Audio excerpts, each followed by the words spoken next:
Good afternoon or evening, depending on where in the world you're joining us from, and welcome back to day 7 of the O2LAC Virtual Week 2020. We're closing today's session on a high note as we welcome a very special speaker for today. But for the past 9 years, O2LAC has offered a space for technology service companies from across Latin America and the Caribbean to network and explore business opportunities through our matchmaking system, and to learn about the latest trends in technology directly from the companies who are pushing the envelope in their respective areas. Today's session will be conducted in English. Esta sesión será en inglés, así que los invitamos a utilizar el botón de interpretación simultánea que encontrarán en la parte de abajo de la ventana. Lastly, we invite you to share your question for today's presenter on the chat. The team will be reviewing them, and we will share a couple before the session ends. As you know, today's session is titled The Subscription Economy, an Opportunity for Long-Term Growth, and it's presented by Tien So, CEO and founder of Suora. Tien is widely recognized as one of the thought leaders in the software as a service industry and founded Suora in 2007. As Suora's CEO, Suo has not only built one of the fastest growing software as a service company, but he's also evangelized the shift to subscription-based business models and the complex billing structures they inherit, coining the phrase subscription economy. In an effort to empower this new subscription economy, Suo has spent over 6 years working with the best companies in the world to build an award-winning platform, powerful and flexible enough to fuel any subscription business. Before Suora, Suo was one of the original forces at Salesforce.com, joining as employee number 11. In his 9 years at Salesforce.com, Suo built Salesforce original billing system and held a variety of executive roles in technology, marketing, and strategy organizations, including building out the product management and marketing organization, serving as a CMO for 2 years, and most recently as Chief Strategy Officer. Suo holds a bachelor's degree in electrical engineering from Cornell University and a master's in business administration from the Stanford Graduate School of Business. He was named CMO of the Year finalist by the CMO Council and Business Week magazine while at Salesforce.com, and is on Destination CRM's Who's Who in CRM list. He's on the board of directors of Network for Good as well. Tien, thank you so much for being with us. You have the floor. Thank you. I will go ahead and share my screen now. Let's go back to the top. Good. Well, thank you very much. Thank you for giving me a chance to really talk about a topic that I believe is one of the most important topics of our time, not just this moment in time with all the things that are going on around us in the world, but also from a standpoint of history, the standpoint of the last 100 years and really the next 100 years. And I do believe that at this moment in time, what we're witnessing, and we can feel it in so many parts of our life, we're witnessing a massive change in how we operate as consumers in our professional lives and our personal lives, and in the businesses that we run today. And just to kind of put that in context, we actually commissioned Harris Poll. This is the organization that does the polling in many, many major events in the US, including the presidential elections every 4 years. And we asked them to do a poll across 12 different countries. And the results that we saw were very interesting.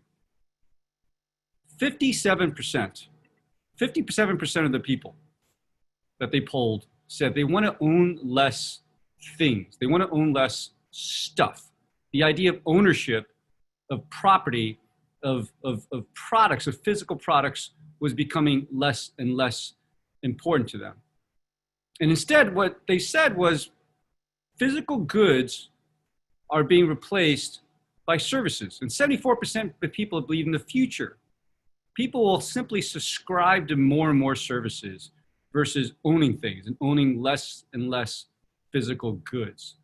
And so we're seeing a trend in industry after industry and after industry where product ownership is going down at the same time as services really are being consumed more. And so all across the world, people are buying fewer and fewer physical newspapers, but we're consuming more news. We're reading about news. We're consuming news more than ever. Car sales, even before the global recession associated with the pandemics, car sales were going down. I mean, they were going down in China. They were going down in India.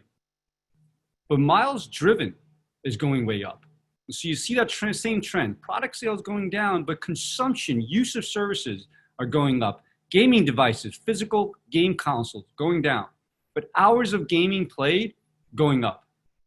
And Hilton owned properties. Last year, Airbnbs, there more people stayed at Airbnbs last year, and it looks like the trend will continue this year, than properties owned by the entire Hilton portfolio of hotels.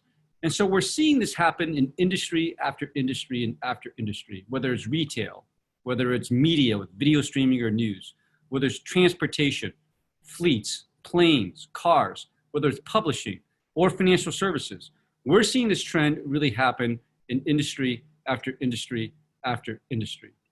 And this is a really interesting time then for all companies to really rethink what they do.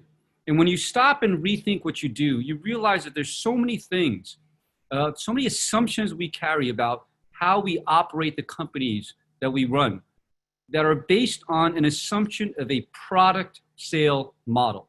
More cars, more pens, more laptops. The goal of a company is to create a hit product, more movies, more CDs, and selling as many units of that product as possible. And that's not the way it operates anymore. And so we published a book that we call Subscribed. It's available in, I believe, 7 or 8 different languages, including Spanish, German, French. And the picture of the book is about how companies really change to a subscription-based business model. We talk about these different industries, and we talk about inside of a company, how you need to change marketing, how you need to change sales, how you need to change finance, how you need to change IT, how you need to change the very culture of the company. The book is called Subscribed, and the most popular picture in the book is actually this picture, which tells the whole story of this shift. In the old model that we live with, and today I would say this is still the dominant model, even though it's starting to change, but this is the model of how businesses run over the last 120 and 130 years. You come up with a hit product, a hit movie, a hit car, a hit laptop, the next iPhone, and you try to sell as many units of that product as possible.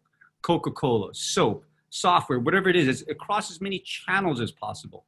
And you know there's a customer on the other side buying your product, but you often don't even know who the customer is unless they're having issues with the product and they call your customer service line. The new model flips the whole thing on its head. It starts with the customer and asks, do you know who your customers are? Do you have a direct digital relationship with your customers? And do you know where they're spending their time? In your stores, on their phone, on their laptop, talking to your call center reps, talking to your partners. And then what is it that you do for that specific customer? If you look at the retail sector, people talk about Walmart versus Amazon. And for the longest time, that war, that competition was framed as physical stores. Walmart stores sells in physical stores, and Amazon sells online. Physical stores versus e-commerce. That was never, ever the battle. 100 million people walk into a Walmart every 2 weeks to buy something in the US. That's 100 million people. The whole country only has 300 million people. So a third of the US population walks into Walmart every 2 weeks to buy something, but Walmart doesn't know who they are. They pay with cash, they pay with credit card, they exit the store, and there's no relationship. Contrast that with Amazon. When you log into Amazon, you can actually see every single purchase you've ever made with Amazon. So Amazon has a direct relationship with you, and they can take that relationship that's characterized by an Amazon ID and then go to all sorts of places. They can sell you groceries, they can sell you movies. And so this is a completely different way of thinking. Now, we've been helping companies transition their way of thinking from the old model to the new model. And we now have a data-driven approach of what it takes to be successful with this new model.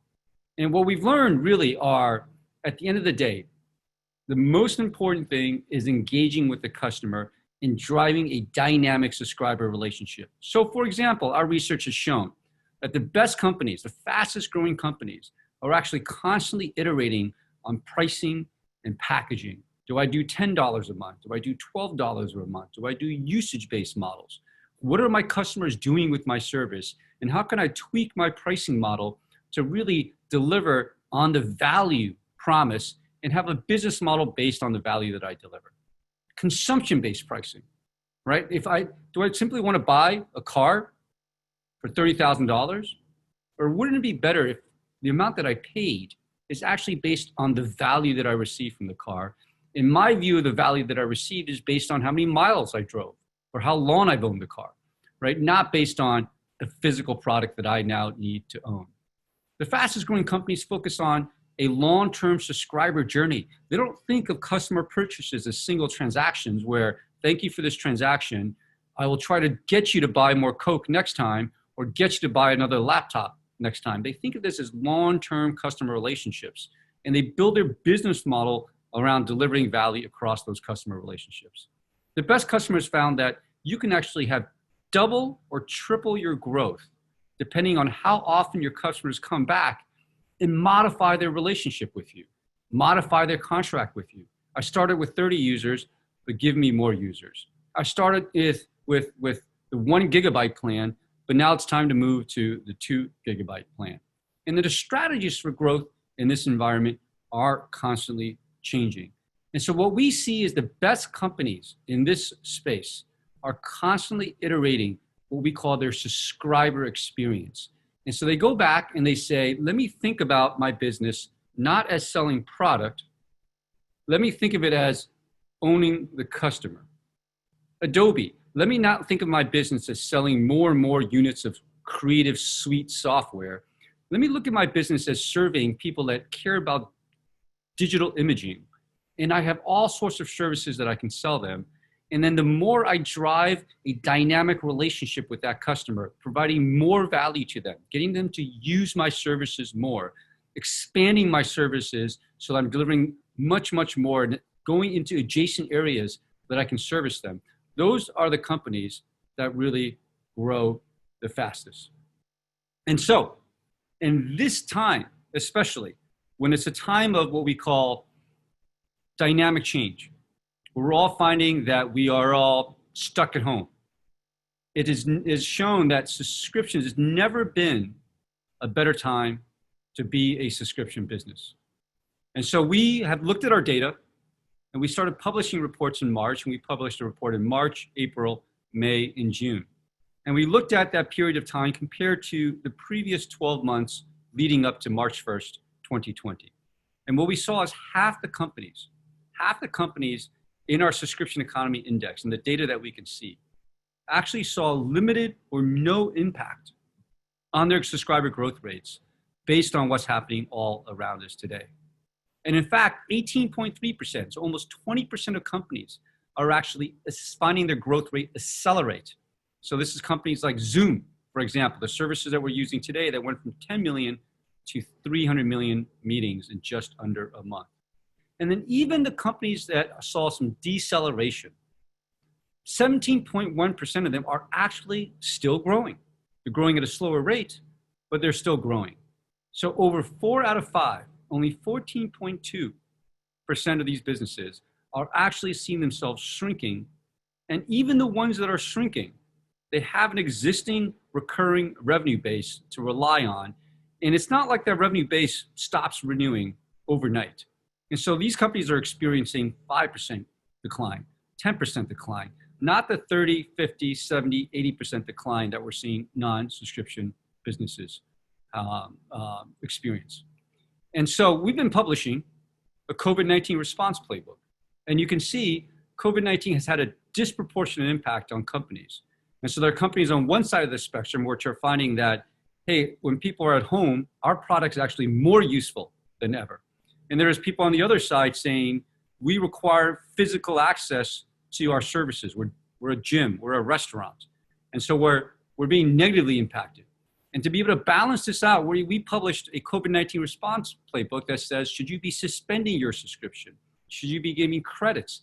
Rather than letting a customer cancel, let's let them suspend for 3 months and hopefully they'll renew their subscription. We can hold on to that customer and hold on to that recurring revenue base, all the way to the other spectrum, which is we have a product that's in high demand, high need, And so Fender Guitar had less than 100,000 subscribers.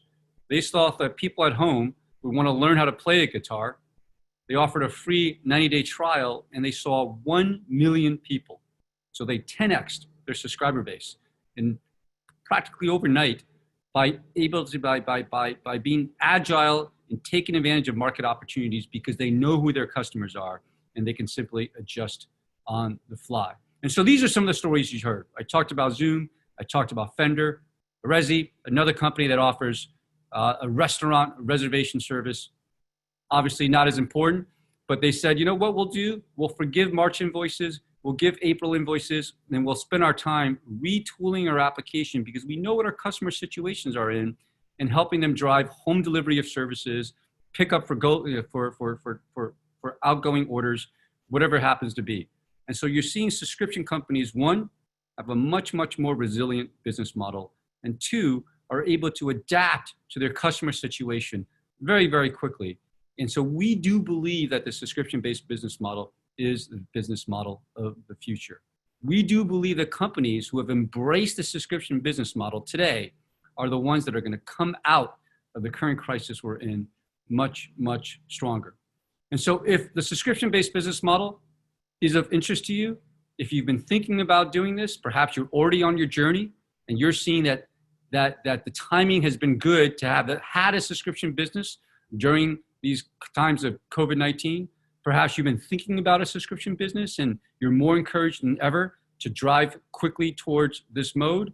Or perhaps you have not heard about a subscription business, but now are interested in exploring what does that mean for your company and what to do.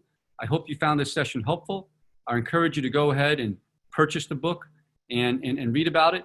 And I would love to hear more about what you're trying to do with your business and how we can do and how I can do what I can do to help. Thank you very much. Thank you very much, Tien. This was super, super interesting. Definitely a lot of questions coming in. If you're okay with that, we'd like to share a couple of questions from the audience to keep the conversation going. One of the questions is, with the current growth of the subscription economy, do you think that consolidation by the big companies is inevitable? For example, Google recently bought Fitbit for $2.1 billion. So these big companies see acquisitions as a tool to accumulate active users? Well, I think acquisitions will always happen. But what we're finding is, why did Google acquire Fitbit? Because Fitbit had really a core group of customers that were highly, highly engaged with the brand and with the product. Now, ironically, Fitbit actually had not figured out yet a pure subscription-based model. You buy the product and there wasn't a recurring revenue.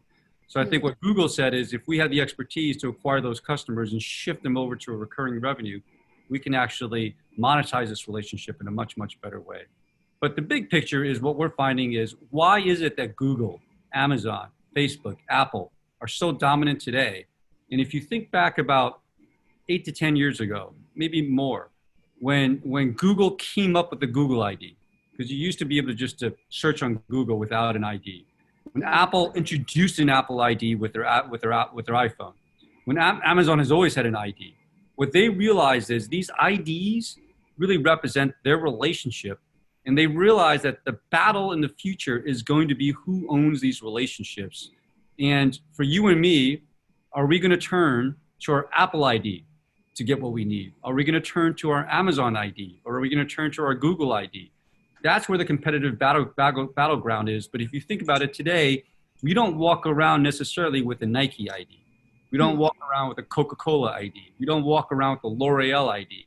And that's where these companies really have to shift to in order to compete in the future. They're really interesting. And it's true. I don't think about a Nike ID. Maybe some years ago when you used to have the band, the fuel band, but I haven't used it ever since. So another question is, for a company that would like to venture into a subscription model, what emerging technologies do you consider are the most important to deploy or acquire so that they can run a successful customer service system? So we are a software company, and we're the systems at the heart of many of these businesses. We're at the heart of Caterpillar, we're at the heart of Ford, we're at the heart of Durco, and we're at the heart of Open English. And so what you find is the back office applications, the things that are driving the customer engagements, but from a finance perspective. So this is the pricing, the ordering, the e-commerce, the billing, the credit cards, the collections, the revenue recognition even. It requires a very, very different back end. And the reason we're able to have the predictions that we do is because we drive so many of our businesses, and we do all those things for our business, the companies that we work with, that we've amassed 12 years worth of data to really show what correlates to success and what correlates to lower growth. And so the back end systems are very different. And so after you read the book, when you're ready to put in a different technology infrastructure, that's certainly something that my company, Zora, would love to talk to you about. Amazing, amazing.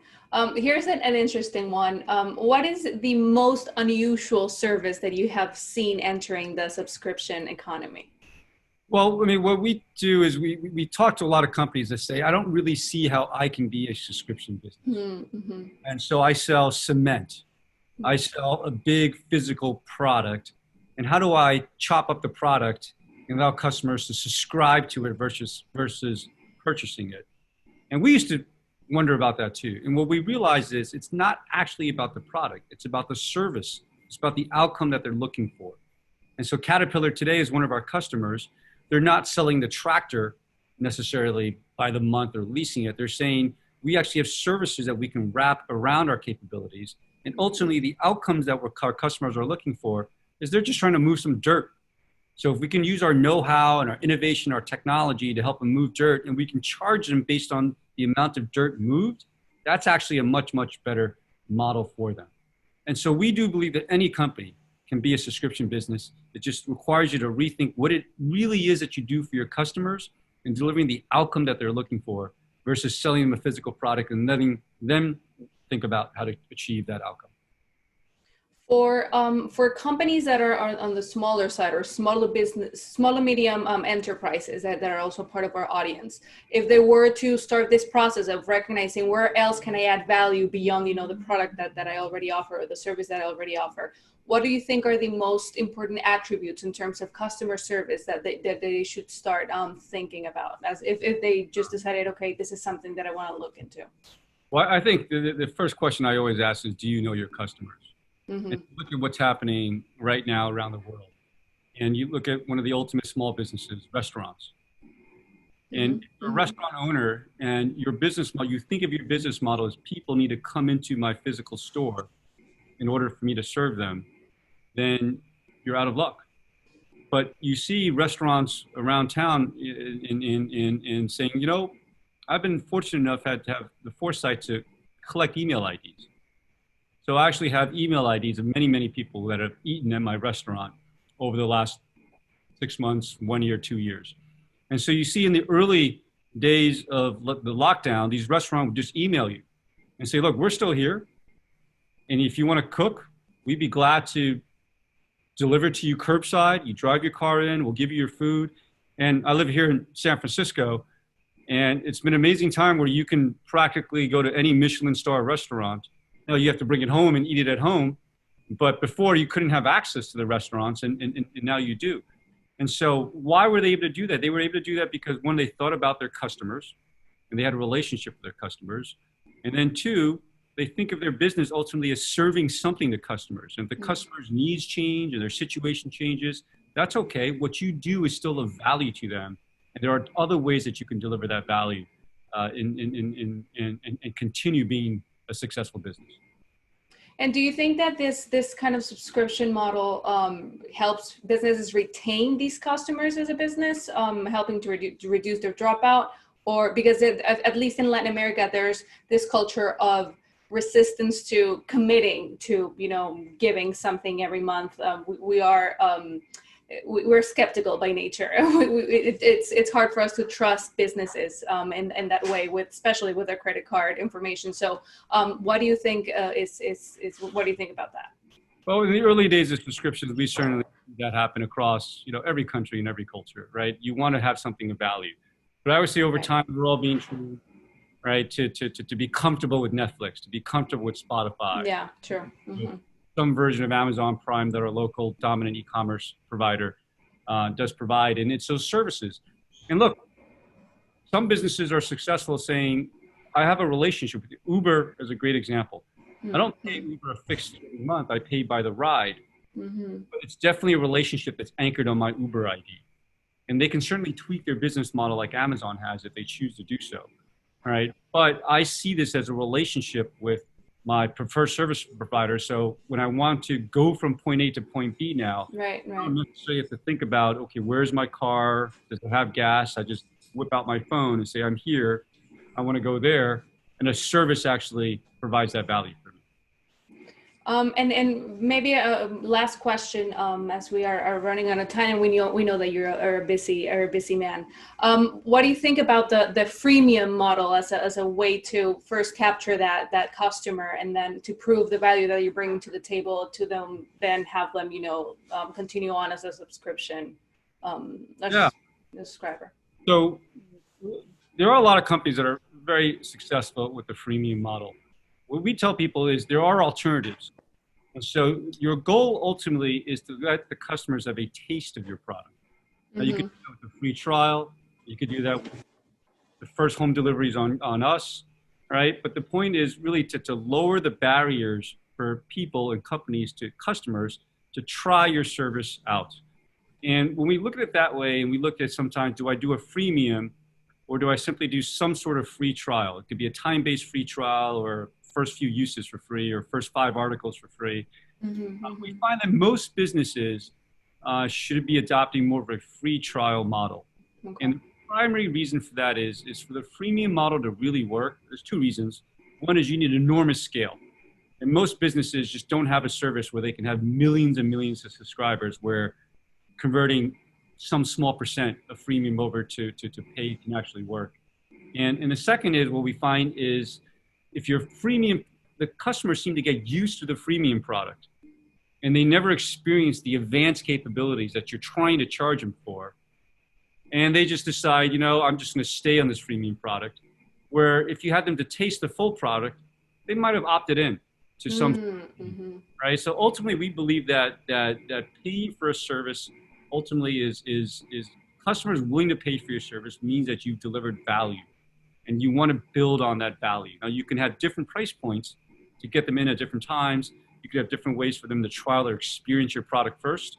But I think focusing on delivering value and asking customers to pay for that value is ultimately a better business. And on that very last point, very quickly, and I'm sure you're in your book, there might be more information about this, but pricing in itself in any business is quite a topic.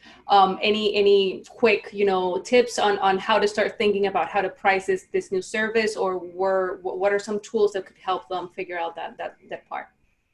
Well, so what we saw in that slide was the best companies actually grow the number of price plans they have by over 20% every single year. And so pricing the old model was coming up with a SKU and saying, okay, this product is $5, and maybe it's different prices in different parts of the world. Pricing with the service, especially since different people can access it from different parts of the world, you wind up wanting to customize pricing, ultimately, perhaps even to a specific customer. Now, lacking the ability to do that, you wind up coming up with all sorts of price points. And so the best mental model or to look at is probably the telephone companies, the mobile carriers. And when you have a phone, there's so many ways that you can purchase. You can purchase prepaid minutes, postpaid minutes. You can purchase family plans. You can purchase multi-device plans. So the fundamental service is still the same. It's just data or voice. Right. The way they package that it allows every customer to customize their specific needs around this. Right. And that ultimately is the direction that you go with pricing and packaging. Yeah, and it's a beautiful way to close the conversation, because in the end, it's, as you said throughout the presentation, customer at the center. Like right. keeping in mind that they are the drivers of every decision that you should be making around your new model. Yeah. Well, Tian, thank you so much for your time today. We really enjoyed this conversation. I wish we could have a couple more hours to just pick your brain. It's really been a privilege. To our audience out there, please make sure to check out Tian's new book. I'm sure you will not regret it, especially now that we're living in these uncertain times where we need to make our businesses more resilient. This is a fantastic tool that you cannot miss. Again, Tian, thank you so much for your time. Everyone, make sure to check out this recording, to share it. It will be available at O2LACvirtual.com. Thank you again, and we'll see you soon. Thank you.